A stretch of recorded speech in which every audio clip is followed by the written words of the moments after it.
Rindu akan kampung halaman, calon anggota DPD RI Denda Alamsyah ikut hadir dalam acara Hari Jadi Surade ke-265 yang diselenggarakan di Lapang Lodaya Setra, Kelurahan dan Kecamatan Surade, Kabupaten Sukabumi. Dirinya mengaku sangat bangga dan kagum atas pertunjukan-pertunjukan yang dilakukan para putra daerah yang ikut memeriahkan Hari Jadi Surade. Dia juga mengungkap banyaknya potensi yang berada di Kecamatan Surade yang memang sangat pantas untuk mendunia.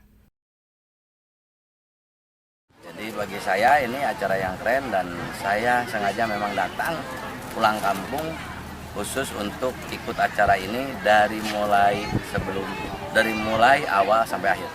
Saya warga Surade atau darah saya darah Surade, ibu bapak saya masih ada sini. Saya lahir di Kampung Sukarama, Desa Cipendei, Kecamatan Surade. Istri saya orang Cianjur.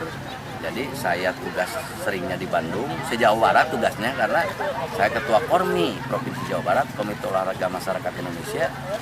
Kemudian juga istri di Cianjur, orang tua di Surade. Jadi bagi saya sering sekali saya ke Surade, bukan hanya lebaran. Ke Surade itu dalam setahun bisa 4-5 kali. Dan teman-teman sampai sekarang masih akrab, masih sering kita ngumpul. Kadang-kadang datang ke Surade memang untuk kumpul dengan teman-teman dan saudara ya. Dari Kecamatan Surade, Kabupaten Sukabumi, Indra Sofyan melaporkan.